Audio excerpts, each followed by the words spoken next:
Alternative Dig Talk. Real issues, real talk.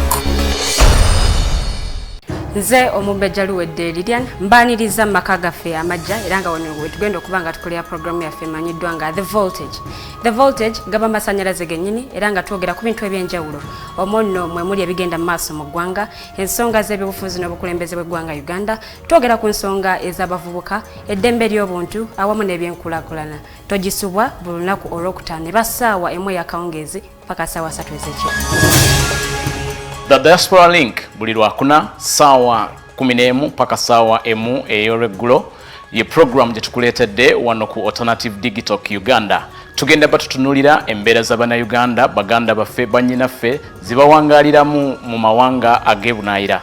Bangi banyigirizibwa, bangi bakosebwa, bangi bayisiddwamu amaaso. Naye tugenda batutunulira engeri gye tusobola okulongosaamu embeera zaabwe. Tugenda kuba tulaba abo abakwatibwako abateekeddwa okuba nga balongoosa embeera zino eno. Tosubwa buli lwakuna n'omuweerezaawo Nixon Segawa.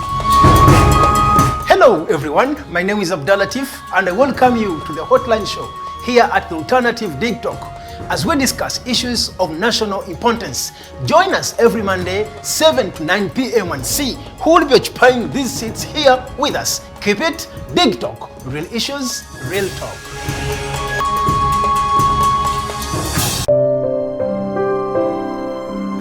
Hey Ugandans, I'm Lieutenant Colonel Dewa Kiki, the Deputy Defense Spokesperson and actually the Deputy Spokesperson for the Uganda People's Defense Forces.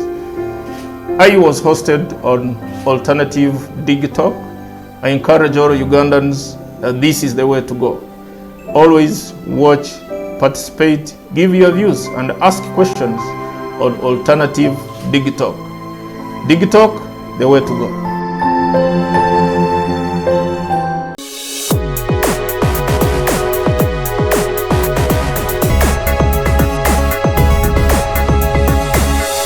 Alternative Dig Talk.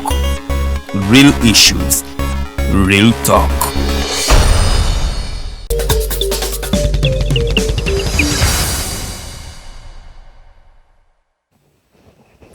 A good evening to you, our viewer.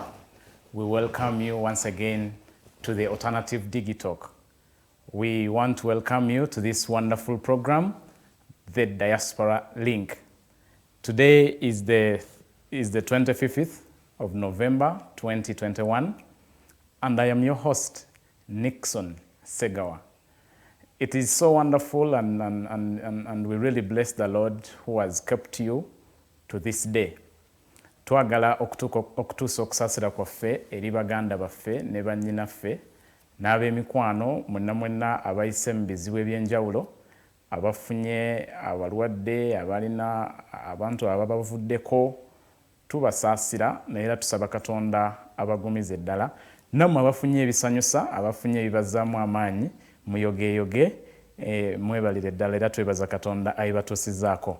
Olunaku lwaleero tuzze nate mu studio wano ku Alternative Digital nga mu programu yaffe eno gye tuyise Diaspora Link program wetwogerera ku nsonga ezikwata ku Bannayuganda, baganda baffe, bannyinaffe, mikwano gyaffe, bazadde baffe abakolera n'abo abawangaalira wabweru w'eggwanga. Nyongera okujjukiza nti essaawa yonna naawe osobola okutambula n'otandika ate okuba nga owangaalira ebweru w'eggwanga.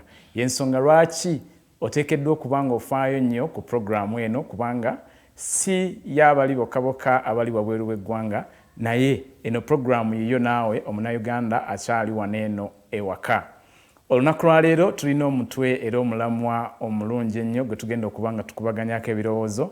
Nsooka okutuusa okwetonda eri mu abalabi baffe tubadde tubasuubizza President wa Bannayuganda abawangaalira e California omukyala Susan Nalongo naye afunyeemuko obuzibuzibu olw'ensonga eziteebereka n'atasobola kubanga abeera naffe wano mu studio olunaku lwaleero. Naye olunaku lwonna tujja kuba tubeera naye era tujja kuba twongera okubategeeza. Olw'ensonga eyo olunaku lwaleero tugenda kuba tutunuulira biki by'oteekeddwa okumanya bw'oba nga weeteekateeka okugenda okutandika okukola emitala w'amayanja.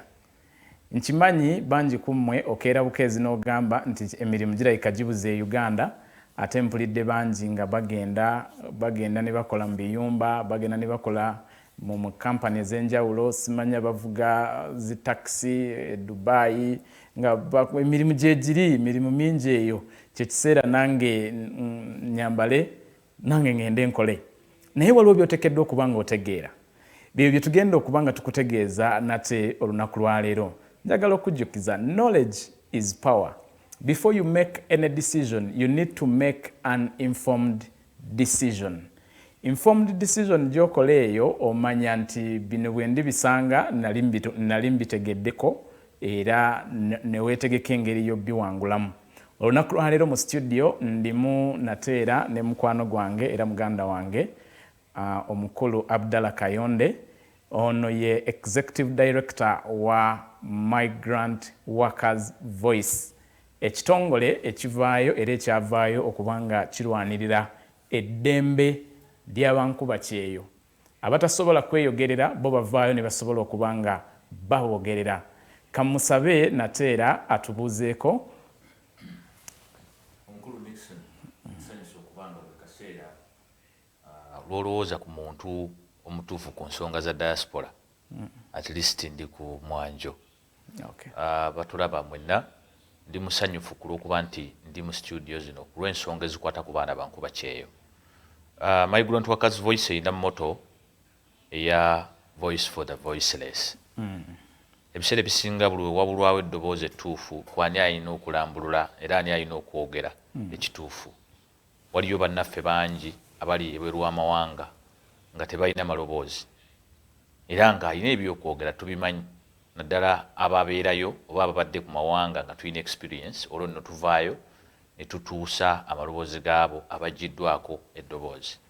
So Voice for the Voiceless bw'ebanga ezze era n'ogiraba ku ntimbe oba ku mitimbagano, nja kusaba obeere ng'ogigoberera nga bulijjo. Bw'oba ng'ofunye okusoomoozebwa tubakubiriza tosirika. Bw'oba tosobola kwogera yita mu Oluganda ajje gye tuli atubuulire. Tujja kubaawo kwoyo ne bw'aba nga afudde ne bw'oba ofudde osigala ofuna eddoboozi kuva gye tuli. Yesebo. Okay, tweyanziza era bwe twatunuddemu nga ekitongole ekituufu ekisobola okuba nga kitunnyonnyola biki bye tuteekeddwa okuba nga tumanya nga tetunnaba kuba nga tweteekateeka ogenda okukola wabweru w'eggwanga. Twagenza olaba nga Migrant Workers Voice be basaale ate nga be batuufu okuba nga batunnyonnyola. Bino bye bagenda okunnyonnyola kampuni ezo zitegeka okuba nga zikutwala, ebimu ku byo tebagenda bikugamba olw'ensonga z'omanyi obulungi nti eri bizinensi. Kati ensonga lwaki tusazeewo okuba nga tukuleetera omusomo guno oba oliawo wandibadde ogusasulira na ssente nnyingi nnyo kubanga gutaasa obulamu bwo, naye ffe tukukuleetedde ku bwereere wano ku Alternative Digital Uganda. Tutwala okusaasira eri famire ya Munnayuganda ayitibwa Shadia Najuko.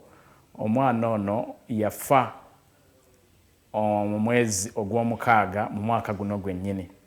Famire yeefubye okubanga erwana n'ekola buli kimu okubanga bakomyawo omulambo gwe, naye biganye. Ensonga zino eno zaatuuka mu kitongole kya Migrant Workers Voice nga tetunnaba kutuuka ku kiri ekinyusi kyaffe.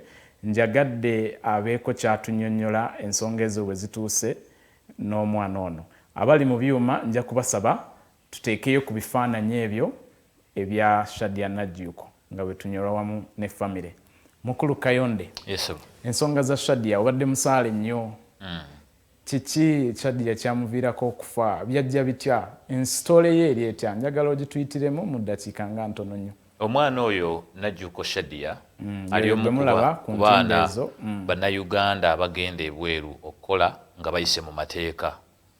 Afuuse ensonga mu ggwanga newankubadde bekikwatako bayinza okuba beesisigiriza obutayagala nnyo okulaga nti kibi.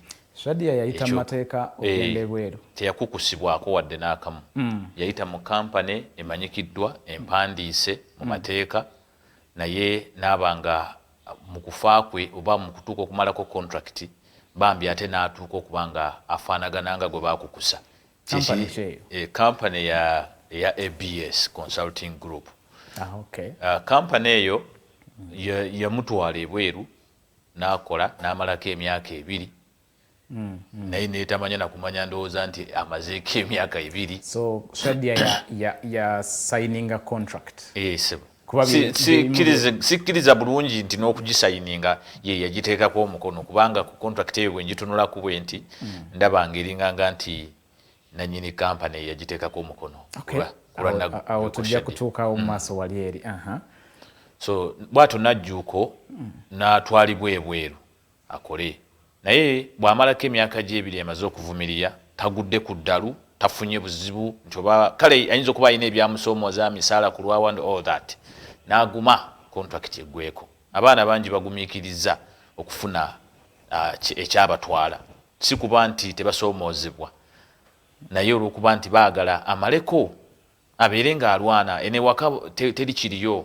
n'agumiikiriza ng'omukazi agenze mu zzaaliro okuzaala kubanga bulumi obutandika okujja toddukayo ogumamu oguma paka labor tebagidduka so kiri being labor ward and this is labor work akati nze bwentyo bwe nakivuunula mu lulimi olwa lema activism yes so labor work ne labor ward ebiseera ebisinga si kirungi kudduka so okusooka njagala kwebaza Najjuuko nti yaguma bwe kiba nti Najjuuko agenda kudunula bannayuganda bangi okufuuka nti agenda kuba hero agenda kuba mwabo yafiiriridde bannayuganda bangi era ensonga lwaki tuyimidde mu nsonga ze zino okwagala omumugirayo obwenkanya Najjuuko talina ddoboozi she's voiceless okuyimirira mu nsonga ze tugamba gavumenti nti abange mwatwala omwana ono laba bwe biri tugezaako okugiraga nti n'abalala bangi bemufoteza ne musseeyo wansi wa kapeti temwagala kirabike bubi mu public because you are selling safe labor migration which we say that it is now becoming unsafe if bemutwala you have no capacity no kuba tracing I mean there is no due diligence temulina capacity kuba tracing oba okutegeera nga bafunye obuzibu ng'obwo di contracts zaabwe ziggwako beba bataataganyiziddwa oba okufuna okutyobola eddembe lyabwe nti basobole okuyambibwako temulina capacity eyo kitegeeza you are doing more or less the same as a human trafficker. We have some cases still kyewuunyisa alleged with evidence nti abasajja batwala abaana mu makampani muno ne batuuke omujjamu organ era organ ne bagimujjamu Najjuuko yali akolera mu ggwanga kati tumanyi Najjuuko okufaako ne bakweka ebisigalira bye baali bamukoze eki asobola okuba nga yafa kye tutamanyi oba baali balina bye bamuggyemu lwaki tebaagala omulambo gwe gulabweko yadde n'abeewaabwe okutegeerawo we baaguziika bamuziika kubanga bo mu lipooti gye bawa ba ordaringa ne baziika nga tebalina lukusa lwonna okuva eri famire Duli bwe twali wano era watunyonyola n'otugamba nti famire y'ensaale mu kusooka okuba nga ebikira gavumenti yaffe waneeno eya foreign affairs ekyo bo then ne balyoka bapulaning oba bamuziikire wamukomo bwe kituuka ku baana abatambulira mu makampani agalina license ezitwala abantu ebweru abaana abo batambulira mu layini ya gavumenti kampani yo nga yo tetwala muntu bweru nti oba etwala muntu waayo it would do that if you don't license them but because government you go abroad in another country you lobby for a bilateral agreement, a labor bilateral. No, you taking on behalf of these companies. You come back and give them regulations on how they should export your own who are unemployed in this country. So once you are able to take these numbers in the line of government, it becomes a sole responsibility of government to make sure you monitor and follow up, protect these numbers you are deploying in another country. You don't leave it to a private man. This money pooler, I mean manpower pooler, this broker, this job broker here in Kampala, a so and so company recruitment, whatever. Oh no go wa olukusoro akuyamba buyambi actually is also unemployed. Wa company ono gowa license. Zino company bibiri ameka. Bobaita no babuza tewali yo mirimu gye musobola kukolako. Njagala namwe mugende ogo gwe mulimu anti wuliriza kati kitegeeza bonna bali under they are employed under government They are licensed, given a liberty and an opportunity to export labor. If they were not licensed, wanda madamu nakalemanga banona. So family yamanya dinti najuka food. Family emanyange ennaku z'omwezi 15 omwezi ogw'omukaaga omwaka guno 2021 bwe mala okumanya yamanya mu ngeri ya social media akavidiyo katambula nnyo omwana wuuno afiiridde wano mu deportation bwe bamala ofuna information eyo baatandika okunoonyereza kati kyalwadde aki olw'okuba omwana ono ndowooza bambi mu kupakirapakira ebintu bye yayinanga ennamba ya muganda we ge yali asinga okuwuliriziganya ennyo naye yali eri kumpi kati bano abamupiikinga baagiraba ne bagikubako mangu oba abaamuli okumpi ne baba nga baagikubako ne bamugamba tuli wano naye muganda wafudde. So aba migrant workers voice muvuddeyo okuteeka akazito ku government era ku bbaluwa ezimu ze nalabyeko nga muwandiikidde Attorney General nti singa tabaako kyakola mu kuziikula omulambo gwa Najjuuko oguli e Saudi Arabia kinaasoboka kiri eriyo yali erina okusala amagezi n'okusawo structures eziprotectinga Najjuuko n'okufuna ekyo ekituufu ekiri mu mateeka according to the international norms. Family erina okuweebwa medical report, erina okuweebwa postmortem, erina okuba nga yakakasa nti enfa ntuufu kale tetulina buzibu muziike. Who permitted that? Not even government permitted that. Nabo benyini bakkiriza. Tinabo tebakkiriza yaziika kuziika. Where is the weakness? Bingi bitwagala okubuuza government ffenna tweka twebasi avunaana munene gwe bavunaana kati ffenna tukoze ki kati yo eddoboozi lino eryoyo atalina ddoboozi Najjuuko kwe kuvaayo naawe omwana gwali eyo nga bakutulugunya mu kiyumba va mu kugamba nti omusajja oyo ayogera atya osobola okufuna eddembe oweebwa eddembe okufuna obwenkanya tulaawo onoonye bunoonya we engeri gy'otutuukako otutemyeko n'obujulizi bw'olina ojja kulaba nga eddembe lyo livaayo nti abasajja bano abagezaako oluusi okuwa omulimu guno bo balowooza bakuyambye bakuwonyeza nvunza era bakyogera nti bakuwonyeza nvunza obwavu bwewammwe obwavu bwa gavumenti and all that nolwekyo bo bakuyambye nnyo kumbe bakusindiikiriza ogende mu debt bondage okole ng'osasula bo naye nga ng'obonaabona oluusi n'okutulugunyizibwa. Katubasabire Najjuuko ne famire ye basobole okuba nga bafuna obwenkanya. Kyemmanyi nti kye basinga okwagala kwe kubanga omwana waabwe akomezebwawo agalamizibwe ku baabo bwe wano. Katusuubire nti kinaatuukirira n'enteekateeka ezo ze mulimu ez'okuba nga muwalawala gavumenti mu mbuga z'amateeka. Njagala tugende ku mulamwa nga bwe twagambye nti kiki ky'oteekeddwa okuba nga otegeera bw'oba nga weeteekateeka okuba nga ogenda okutandika okukola mu mawanga gano naddala g'Abawalabu kubanga tukizudde nti ensangi zino we wasinga okubeera emirimu naye nagambye nti nga tonnaba kusituka oteekeddwa omumanya nti ani anantwala nteekeddwa yitawa n'ayitawa okuba nga ngenda. Nina abantu bentera okugamba nti singa bakugamba nti mugenda Bulaaya mugenda mu Middle East kukola ne weesanga nga bakulinnyisa baasi nti egenda kuyita Malaba wandibadde olabuka mangu nnyo n'omanya nti kirabika bagenda kunkukusa.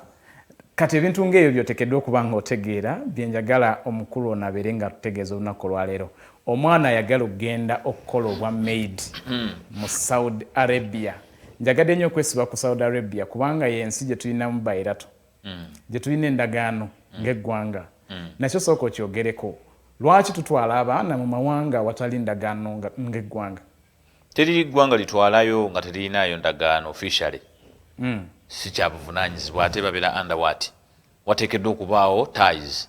So erifa abatwalayo ng'abantu ba bulijjo si ggwanga. Bw'obanga ogenda mu nsi yonna gy'ogenda si nti buli nsi Uganda erinayo labor bilateral zaawukana. Waliwo abalina eza agriculture ebintu bingi waliwo abaagala olimira wano enjaga nga bo bilateral yaabwe yakulima njaga mu Uganda ye bilateral gye balina. Kati bilaterals nyingi naye kati mu labor bilaterals waliwo ensi endala nga tezinnafuna labor bilateral na Uganda ku lw'oluusi bye batakkiriziganya nabyo. Era weesanga nga bannayuganda bagendayo baba nansi okugenda mu nsi ezo bagendayo ku lwabwe balina eddembe. Omunansi oyina eddembe ogenda mu nsi yonna gy'oyagala kaseeba ng'eri seefu You have right to migrate. Nobody should stop you if you are safe and you have the right documents. Osobola okutambula n'ogendayo. Naye akabi kali mu kuba nti bw'obanga ogenze tulina mpapula ntuufu.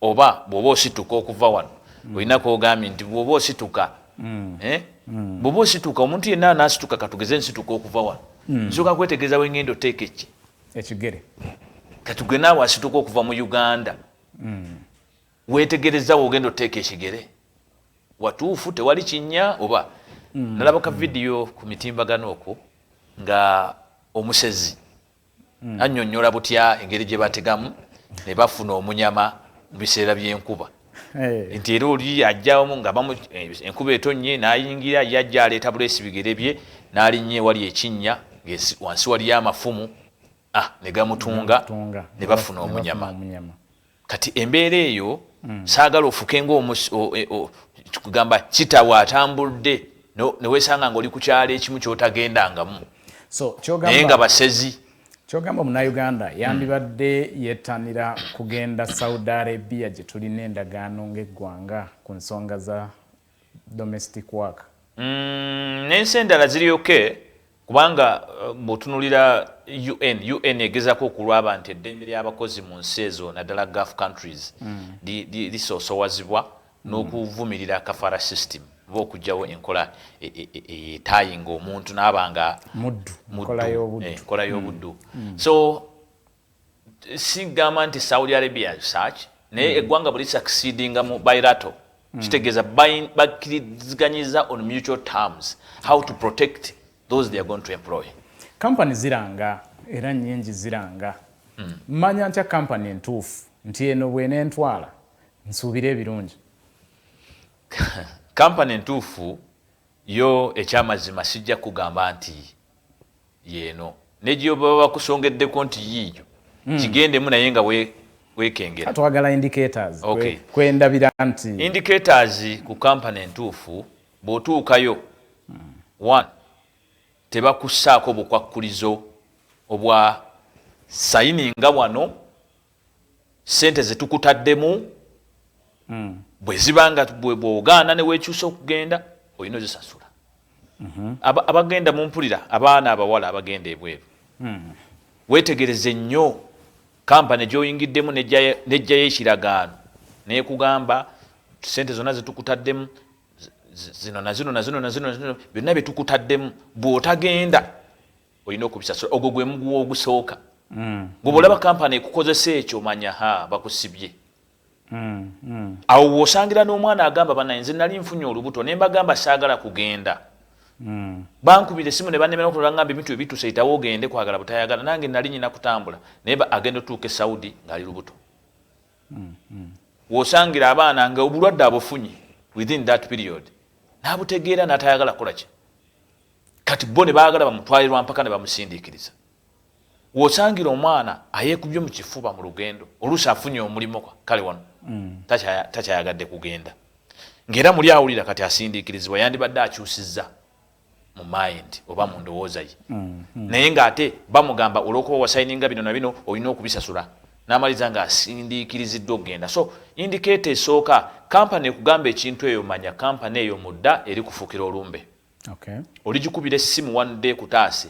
ekugambe tuwe obujulizi obulaga nti okola ki kubanga naye erina okusasula bino bye yakusayiningisa era babateekesako n'ebinku mu weewuunye ku ndagaano eyo naye ate eri endagaano y'obukozi eri eva eri Saudi standard yo tebabateekesaako bebagibasayiningira tufunye nnyo bangi abajja ne bagamba nti wano e Uganda nasayininga okukoleranga akakadde kamu naye ate bwe natuuka eri ng'endagaano gye nsanzeeyo gye nasayininga ate sayidi zeeri ng'eragaana enakufuna 7,000 kijja kitya gwe muguwa ogwo bagusiba wano mu kutandika ne bakusiigira ekizigo n'oguyingira n'osayininga naye otuuka eri ng'endagaano ndala gy'olina okukolerako nga ne sente endala n'ebikola birala sinakindi n'ababadde bakusayiningisa ebintu ebyo bw'obabuuza madamu Doreen oba madamu Prose yenna atudde awo abikusayiningisa mpa ku passport yo ndabeko watambulako gwe by'oŋŋamba obikakasa naye babikugambe zezo company ojja kusanga yes ba director bano olusi batambula ku ne bagenda ke Dubai bwe batyo they move sometime but not all so their experiences in what they are forcing you to do is less okujjako mulimu abamu abali ba trafficker yes they sanitize themselves and they got a license kati abayinza okuba bamanyi how to sort to cut deals era abo mubo be basinze okulemesa omulimu guno ogwa safe labor oba abaana bano okutambula bulungi okugenda kubanga boba eva bakujjukujju batekamu ebikukujju byabwe so when signing a contract wane Uganda contract yemu ntekeddwa okubanga ngisigninga it must reflect the other side eruyeri yes why do you have to sign 2 contracts how are you going to commit yourself you cannot it must be one that's why bagifula standard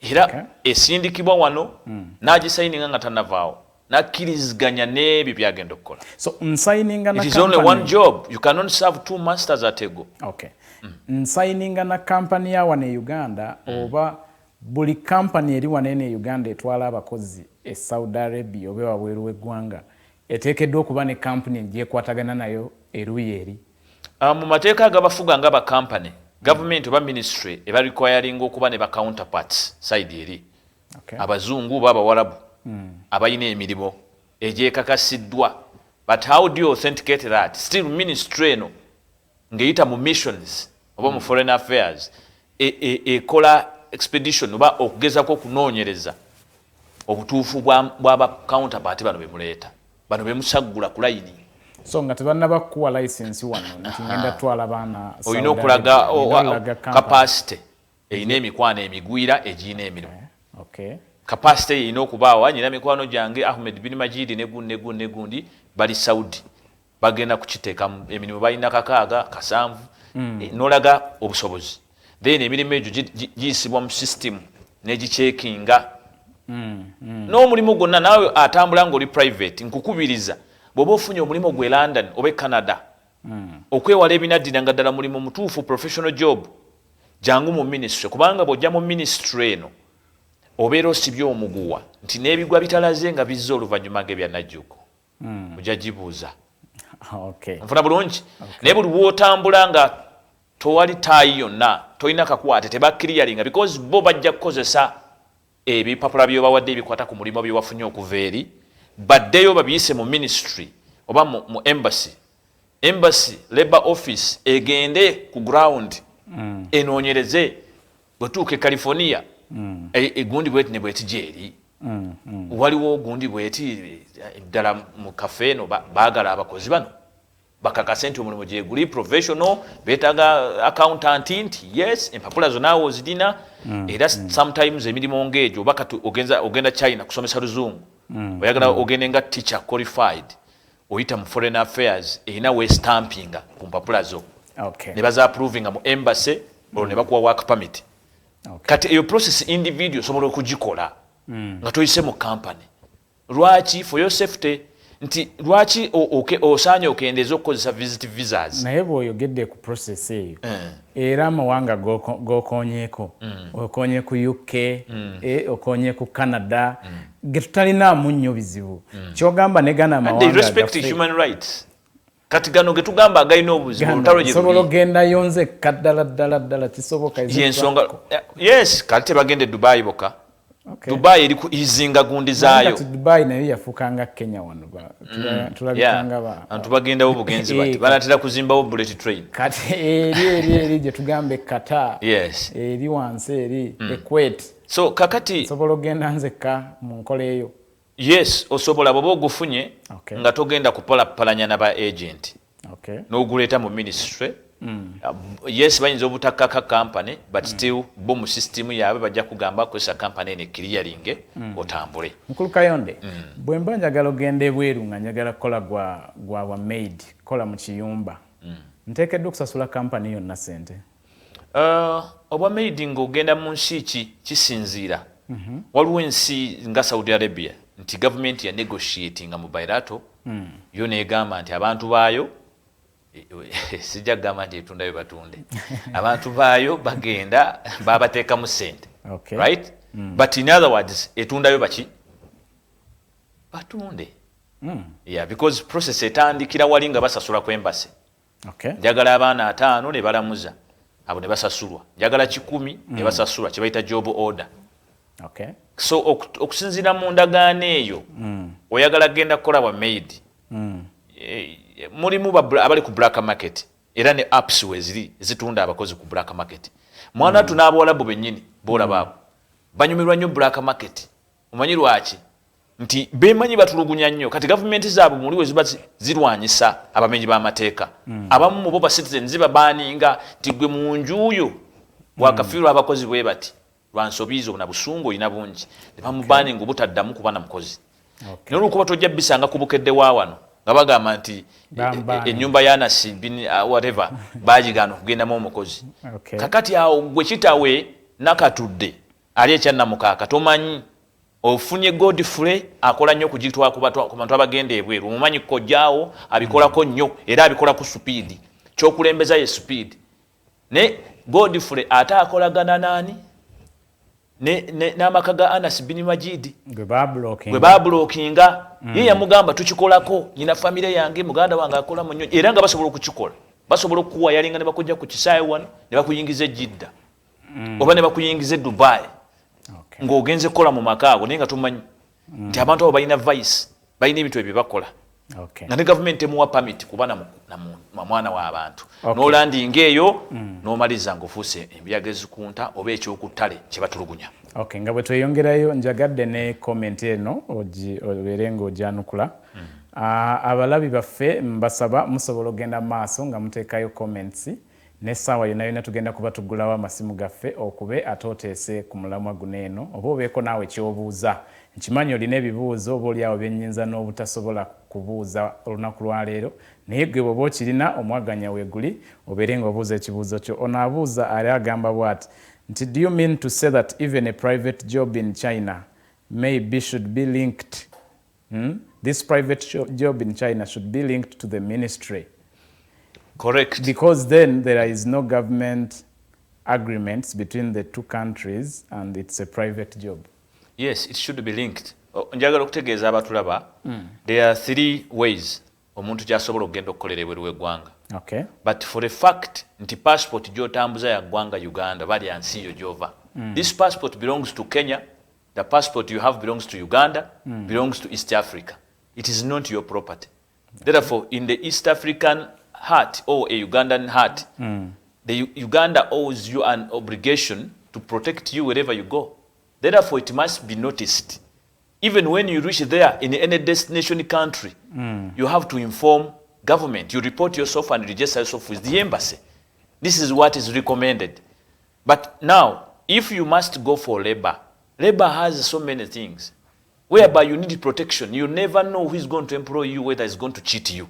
Okay. Therefore, it is safer and more prudent for you to take your documents to the ministry for approval. Because abafere banji ebweru tobeerangayo. You want to go to that country, ne tobeerangayo. Even your mere friend, a fellow Ugandan, can dupe you. For you who are in Dubai, you know. How many girls have been put into whatever hostage, hold hostage. Mubakute ne mbagalira, ne mbajjako sente bukadde busatu, ne mbagalira awo. Kulwokuba mmwe mwagala okubaako ebyamwe bimusooka okukola. Naye nga muli bannayuganda paka abaana ne batuuka n'okufenjala abaana ne baba nga bannammwe ne batulugunyiza mawanga eyo. Kyogamba okugenda mu ministry wano eno kingasa mpozi ogambye foreign affairs gender. Foreign affairs inawe clearing nga embassy ekuwa visa ekusabye stamp eyo ekakasa empapula zo nti zoosabirako omulimu eri. Foreign affairs inawe department of education stampinga ku mpapula ezo okukakasa. So bw'ogamba nze okuyitako mu ministry kigasiza wana ddala mu nsi ezo wetutalina na embassy era zikola? Okuyita yes, kati ekyo kikuyambako. One, government batalina embassy mu nsi ezo. Then bweraba nga atoze ogigamba gyoyagala ogenda okukolera. Golooza basiru nabo bennyini baswala. Abanga omwana asaba taata ssente naye nga taata talina muwadde n'ekikumi. Taata atandika okwebuzaabuza nga azirina naye nga tadde mu mwana bubi, omwana enjala emuluma. Bananzikiriza. Of course, bayinza okuwa reason yonna gye banaakuwa. nze saagala kubawolereza it is their gap why they don't have missions. Okay. Government ought to have missions in each and every country. Why it is relaxed? Nalaba minister wa agenda omukadde former ng'agezaako saagala kukyogera bubi naye ng'agezaako okubaako engeri gy'ayagala okifixinga nti twewole powers zino eza consular. Munnayuganda kugamba fe mu ssente zonna ezigibwa ebweru millions 9 and $1.5 billion throughout kugamba ffe tugende nga twewola ba ambassadors oba abatulwanirira ensonga zaffe nearby missions ez'ensi eziri mu East Africa. Nti bannayuganda bwe mubanga muli mu nsinga kugamba tuliira mu kavuyo ffe nga tetulina kye tusobola kwekolera. Lwaki Kenya ebanga erinayo embassies yo buli wamu nga gwe tolina ate n'obuukira tuli mu community leka tukozese gambe ekya community kino nakyo kigenda tuleetera okweryaza amaanya n'okunyigirizibwa. Kubanga bw'onoŋŋamba munnayuganda yava ekyannamukaka tamanyi yadde Oluswayiri abonaabanedde mu nsi etalina embassy ate omugamba bagenda omuwolereza bali Kenya beeyogerera Luswayiri ate otwala informal sector oluusi ali eyo gamba kizibu okuddira omuntu ayogera olulimi olulala gw'ogambe nti yagenda okiikirira ki. Yet embassies are supposed to promote culture and the language itself in another country as an image. Kati ungamba oti eba representation teba representation so sikiriziganya nakyo kyengamba mubo sigamba bantu nti gendo itemi watu ja government gino but I'm telling you the right way. Nti ffe abatunulira eddembe ly'oluvannyuma naffe twagala kubuuza government eno. Government has power by the way eyina capacity esirika busirisi sometimes buli we musirika government ne mutagisaako pressure ne ssente zammwe nnyingi zituulirwa emisolo gituulibwa ebyandikoleddwa tebikolebwa because nayo temanyi you have not put pressure for it to know what you want. So gwe naali eyo oli bweru wa ggwanga teweekwatakwata kutuuka genda kutunda biwanga byo oba okufa obumbula because munaye tomanyi ate tewayita mu government ate government tebigikwatako. No. I will ask you a question. Why is it oba watambula na visit oba watambula na tourist oba naki why is it when you die they don't just put you on board olwokuba munaye weetwala you are just a private man? No. Tiaba pangiza private jet Uganda n'ogiyingira kyere. No. Why is it then we call a government to clear you in or even embassy to certify your death? Why? So government has to be involved. However much you may hate to hear about it, but this is what we have to check.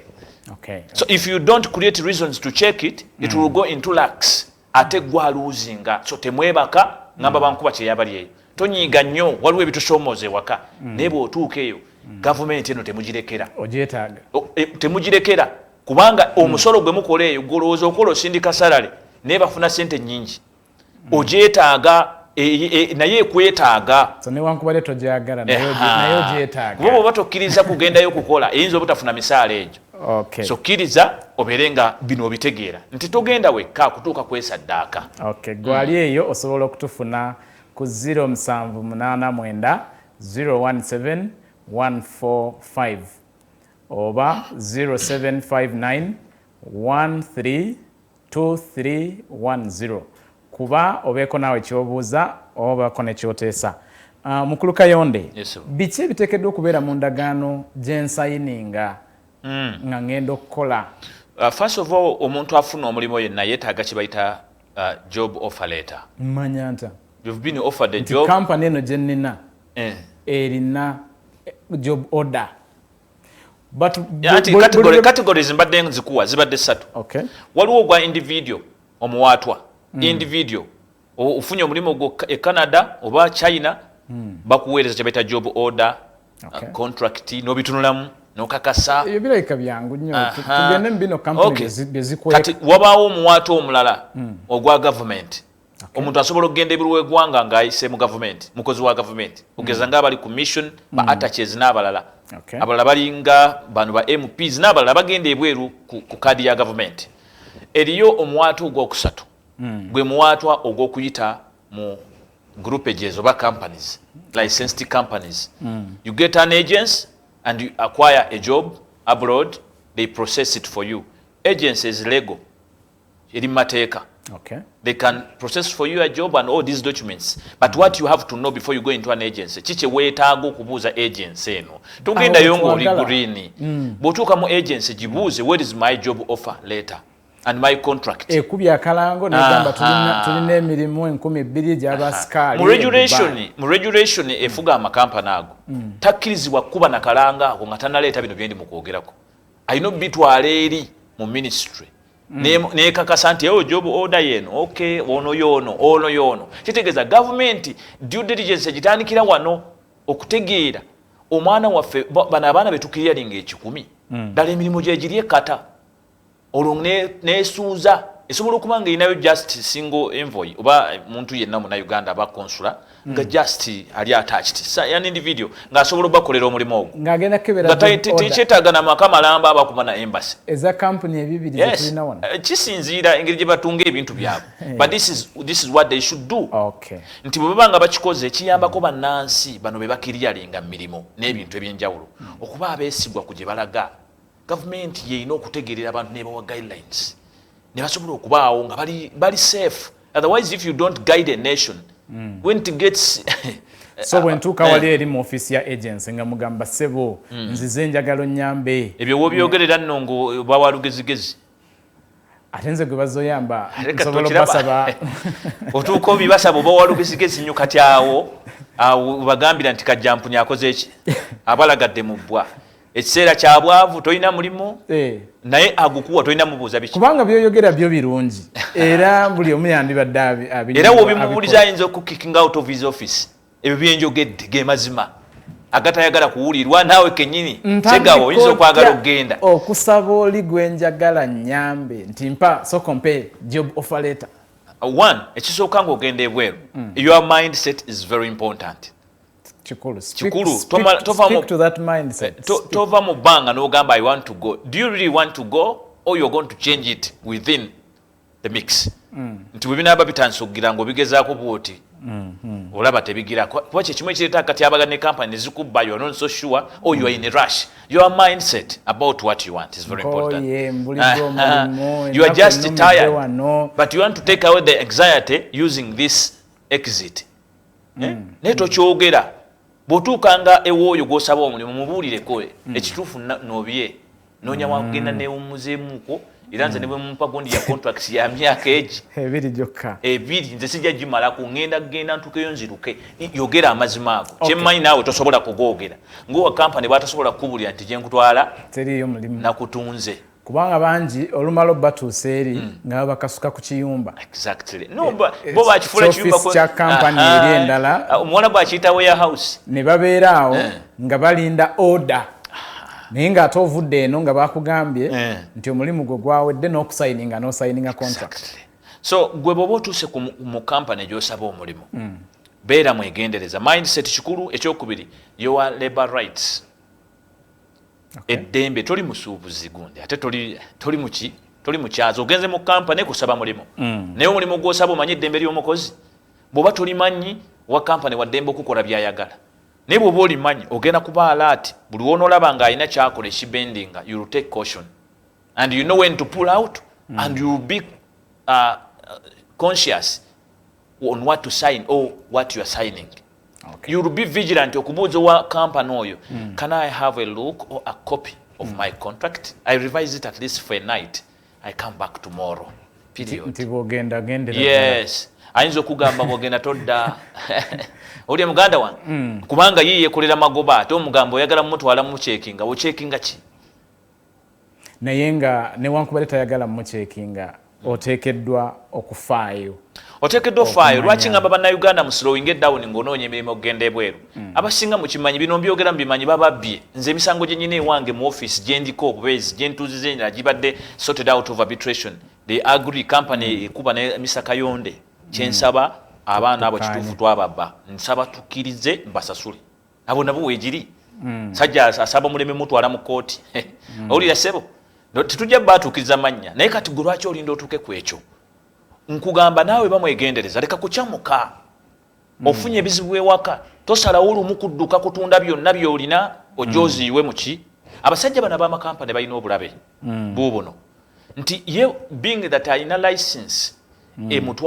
etwala abantu ebweru alina immunity eyimirira n'akuba akalango ku leediyo yonna oba gavumenti egiwulira oba tegiwulira mu ngeri ye n'abayita kye bayita oba manpower pooling n'ayita interviews ne bweba yita alina job order asobola ogigangatikawo oba n'akozesa eya munne nagamba nabayise nabadde njagala kubawa munnange oli okitegeera kati awo wakivaamu oba bw'abanga gwe tobimanyi bino byenjogera asobola okuyita ye bw'aba ayagala obukadde 10 wiiki ejja tagenda mu banka ku looni ayisa mirimu oba naye egyekata gyatuuse kuno bw'osigala ate koteekamu akasente katono nnyo ova kuba nabakusaba miliyoni 8 miliyoni meka omuntu anakubba akusaba obusente butonotono bw'oba ojja ku interview sasula 3 galina okubaawo wali oba 3 imagine n'atuuza abaana 5 bonna n'abajjako emitwalo 3 oyita mu banka ne bakutema ki kati at the end of the day interview eziggwera aba alina sente meka mwemugenda okuddayo oluvannyuma lw'emyezi 6 ng'amaze obbasa mu dingidingi tubikolako zagize bwe kati asobola okufunayo abantu nga 5 abo n'abafunira visit n'abambaza uniform n'abatikka ne balumba e Dubai nabo ne batuukeyo ne babonaabonereyo n'akulaga nti tutwala nnyo ng'ate abo bannammwe mwabalabako ku interview ne mukakasa nti batandise okugenda bw'oyogera bw'otyo oba ng'atumaliramu ddala essuubi nti tetulina bwe tusobola anti kati nze mwogezi w'amazima kyenyina okwogera oba toyagala nkulimbe nange ntandika kusiiga kazigo bwana kubanga bw'oyogera bw'otyo tulagira ddala nti we are helpless oli omusajja yazimba kampani ye yakitegeka ekintu kye ate nange njagala therefore you must be conscious and be ready and also respect your decision. This is what I can say. So, if you don't respect your decision, you're going to land a victim of circumstances. So company temper contract. Nsalewo nkite.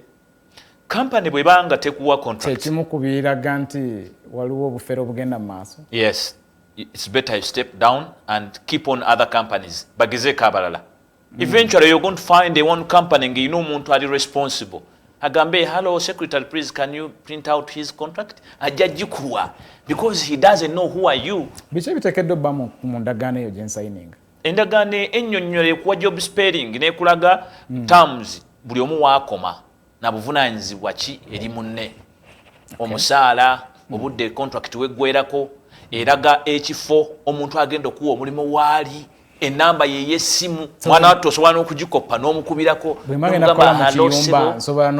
exactly kuba contract eba eyina enamba eyo eba ne address nti contract eyo bagikwata ne bagitwala ba ku ministry kulwokuba nti olina jurisdiction Saudi ministry eno egenda kukwatagana ne bali abalina jurisdiction babagambe mugende mukose contracts zino mukyale mu kifo kino mukakase munansi waffe jjajja wali seefu ensonga lwaki eri embassy bwe malufuna job order egenda ate nerambula amakampani ago agatwala Najjuuko Shadia nekakasa nti matuufu Najjuuko Shadia ajja kuba safe olwo nno Najjuuko agenda okumaliza nga tali safe ani gwe tuvunaana nga neyakkiriza nti byali bituufu byetwalaba bituufu nga naye tamanyi kitegeeza gavumenti erina okwechekinga okuvaayo kwaffe si kugirabisa bubi wabula okwechekinga bwe beena egenda mu maaso okukola omulimu guno naawe agenda ebweru wetegereze sibyogera mu mutima mubikulemesa nkimanyi obwavu you know the levels of unemployment are really frightening in the country they are high but still you've got to take caution ebbula ly'enkoko terikulisa kamunye and I'm not keeping you here to be like as if nti toyina byakola gezaako okulaba nti onoonya opportunities ebweru ezisobola okutwala mu maaso olwo nno osobola okufuna ekyo kyoteekeddwa okufuna. Okay, gwe omulabi waffe ali eyo osobola okugenda mu maaso n'okuba essimu 0789 017 145 or 0759 132 310 kuba naawe obeeko by'obuuza nkimanyi bangi ffenna tubeera tuyayaana okuba nga tugenda okuba nga tukolerako wabweru w'eggwanga naddala mu mbeera eno ey'ebbula y'emirimu naye mukulu Kayonde njagala okutegeera oyongera okirambulula nti ddala nteekeddwa ommanya omulimu gwe ngenda okukola kubanga bangi ava waneeno ne bamugamba nti ogenda kukolera Saudi Arabia ogenda kukola mulimu gwa waitress olulinnya ennyonyi bw'ati olutuuka agenda owulira nga bagamba nti muli kumpi okutuuka e Jordan kati aba akyali awo olutuuka bw'ati ng'atuuka mu kizimbe naye nga yava eno ewaka ng'asayininze endagaano nti agenda kukola bwa waitress ekivaamu nga bamuwadde bwa house girl.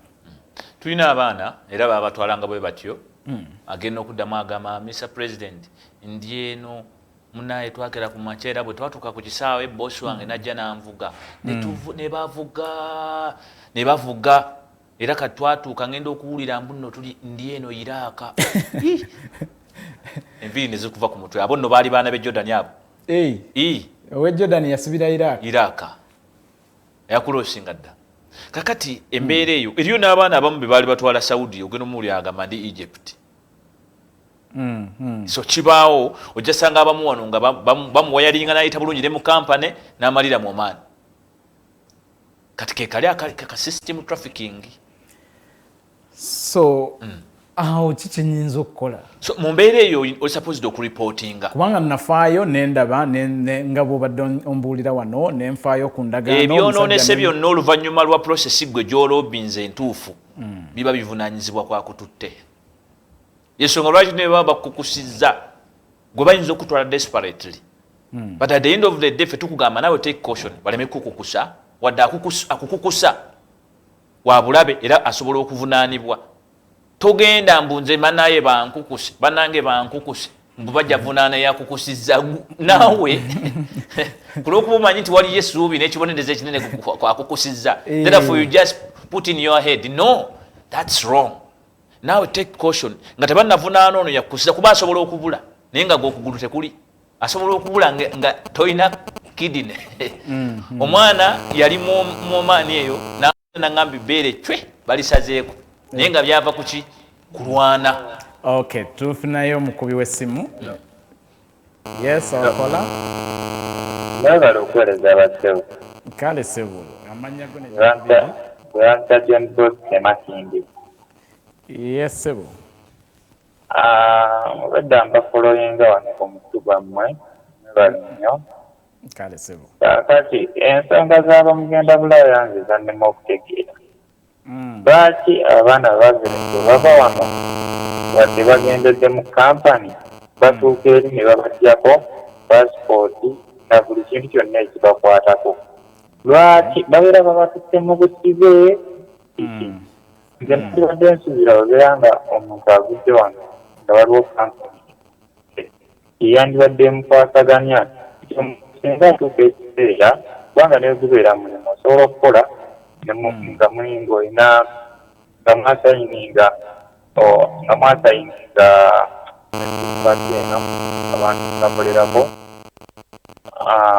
togamba nga mulina temwasayininga ekikubeeza ku mulimu n'otuuka ng'osobola okuterminatinga gye bayita contract sorry lwaki omuntu abeera ng'agenze n'akola emyaka ebiri nga contract ye ayagala giterminatinga afunewo alabe abantu beba beeko n'ebirala byayiiya lwaki bamuggyako ebitambulizo bye n'abeera nga talina kaalina omuntu n'abeera e Bulaaya n'abeera nga eyazza omusango n'abeera eyo n'akaaba ekiviirako abantu abandi okubeera nga bafiirikiire lwaki babaggyako ebiwandiiko byabwe babeera nti bagenze ensonga yo tugifunye omukulu ono agenda kuba nga akuddamu tweyanziza nnyo tweyanzeege yes ya programu eno njagala kunnyonnyola audience okubabikkula amaaso nti abaana abawala abagenda ku mawanga ge Saudi Arabia kuba kati abalenzi bagenda buli wetukaayana ennyo bitongole nga Migrant Workers Voice n'abalala abali mu nsi endala bannaffe ba allies ab'eddembe ly'obuntu nti waliwo ekikolwa kye bayita kafara system. Kafara system ye system eringanga eyakiikirira ancient slavery kati ennaku zino bakiyita modern day slavery nti obuddu bwabanga bwanjegere naye kati obuddu bwa nsimbi nsimbi teekamu nze wano wayalinga ate ncontrolingire so kafara system kitegeeza kafara kitegeeza okusponsoringa. Then kafiru ye sponsor abaana bali mu Saudi ne Dubai abaana ewala mumanyi ekigambo kino bwe nkyogera kafiru ng'owulira kafiru n'okyamuka nti kafiru wange naawe kitegeeza weekomaga omusumaali ogulaga nti oli sponsor wo waliwo omulala akuba kakati ojja kulaba ekigambo kafaara kitegeeza baakugula baakuteekamu ssente behind closed doors nolwekyo toyina dembe ekyo kyogamba batujjako ebipapula batujjako bino nabiri naye kati ekikolwa ekyo ekyokuba nti toyina ddembe naye ate nawe bwakimanya toyina ddembe innocently nokkiriza n'ogenda era nosayininga ndi ngenze nzikiriza mba nteekemu ssente siina ddembe okawulira buli we bakuteekamu lwaki olowooza abaana abalenzi abeeteekamu okubonaabona kwabwe ate reeti eriko wansiko ng'ogyeko sente dizimbuza eyo gy'alaze n'omulimu ne gumulema n'abutaabutana naye abalenzi abeetaddemu sente ne bagenda bafuna emirimu ebweru bali bulungi ate ne passport yasobola okubaako nayo access ate era mu mateeka kati nga Dubai egezaako okuimprovinga amateeka bw'osiwa otasigaza passport yo ne Saudi yennyini yakyusiza mu ekyo omulenzi oli waddemu okuwookinga ku mulimu gw'oliko awo n'ogenda mu ministry ya Labour n'obagamba nze mukooyi I want to transfer n'ogukyusa era temubeereeyo nga temukimanyi so bano abawala bakyabasibyeko kafala eyo gy'owulira nti babajjako zi passport buli kimu ne bamulipa ne bamusibirayo ku lw'okuba yasayininga naye nno ekikolwa ekyo kyefanaganako era nze bannayuganda oluusi nze twesobera nga nange mwendi nti tukkiriza ekintu ne tumala ne tugamba nti ki ekibadde naye ng'ate twakikkiriza kifanaganako ng'okulya emmere eyasuzeewo oba emmere gy'olaba nti neetera okwonooneka oba emmere eyonoonese oba emmere gy'otaafumbye gy'otamanyi n'omala ogirya bulungi nnyo ng'okimanyi emmere yasuzeewo netandika okukulumya olubuto n'otandika okugamba naye oba kiki ekinnumya olubuto kyogera tetwandikkiriza kututwalira bwereere. That is the fact. But because enjala yali ekuluma, which is the unemployment rate here, it is hitting you up to even to accept to eat anything. Kyogamba ana mwetaano zemba mpaddeyo mbaseetaddeemu ana mwetaano ani azina ku record nga ne gw'osasula takuwa receipt naye akugamba osasula bw'ombuuza lwaki osasuza omwana ono anti munaye bwana Kayonde omwana bw'atasasula taba na buvunaanyizibwa naawe okimanyi tajja kuba na buvunaanyizibwa ajja tuuka eri abeeraawo nze njagala kuddayo nga bw'obawulira kubanga aba n'eddembe eryagala okukola ki okuddayo bw'atuukayo ne bimulemerera talina kimuluma omuzungu ye agamba no gain without pain kati bano bamubuuza who pays the piper Mukulu Kayonde can you claim nga tewasasulira you cannot claim for your right kiddemu nga bw'ofundikira waliwo mukulu Rashid Mukasa anyonyodde n'agamba nti but the law they said will start 5th January 2022 ndowooza enkyukakyuka zayogerako eziri mu tteeka lye Saudi Arabia. Bwana mukulu oyo njagala mutegeeze I appreciate you for following but I want to tell you there is no news, there is no excitement in that. Thank you so much for the comment. I saw how the minister came up. She had just entered office. Bwe yajja era yalaga nti tuleese enkyukakyuka. What is the change? The law is going to change in Saudi Arabia or in Uganda. For as long as there is still kafara in Saudi, okujonga agamba nti kafara bagenda jijjayo Saudi coming this date. Wabanga kyagamba nsaba verifying. But if not, I'm not yet informed nti Uganda eri ready okulekera osindika abaana bayo mu kafara system which they already agreed with the running bilateral ensonga ya kafara system bwe bito ebitera okubeera waneeno ku alternative digital bigwa byokya nkimanyi wali ensonga nyingi nnyo ezisigaddeyo zootekeddwa okuba nga otegeera tugenda kweyongerayo nno ku mulamu ogwo akabanga akawerako kubanga bingi ettakonyeeko olunaku lwaleero kansabe mukulu Kayonde afunde nga bwasiibula abalabi baffe ku lwa migrant workers voice the voice for the voiceless njagala okukubiriza bannayuganda mwenna abali eyo nti ffe tuli voice ku lwammwe abatalina ddoboozi naye ate nammwe abalina eddoboozi muyina eddoboozi lye bayita migrant workers voice network association so you have a choice to choose which association you can align yourself or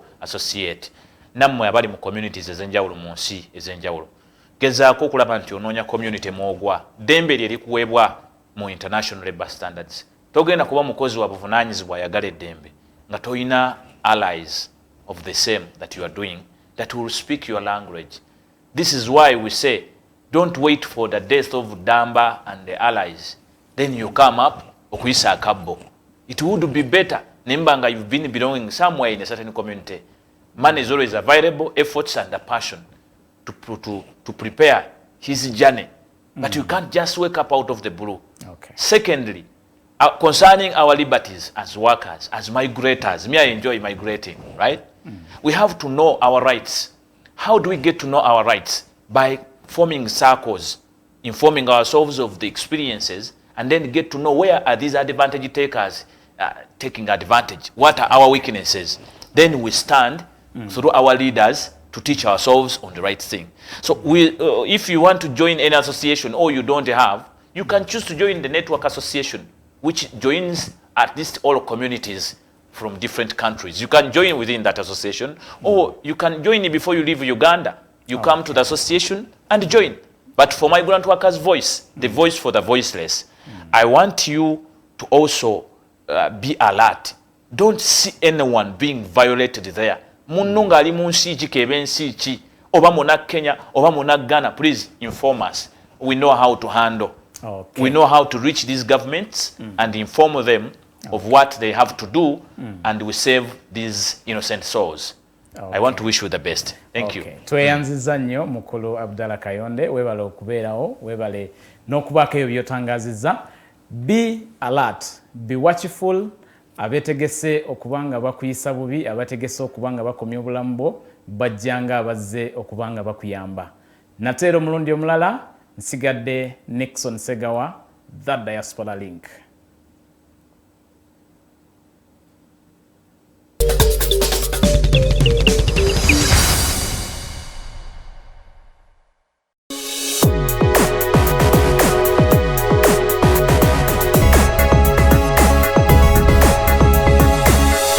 Alternative Dig Talk. Real issues, real talk.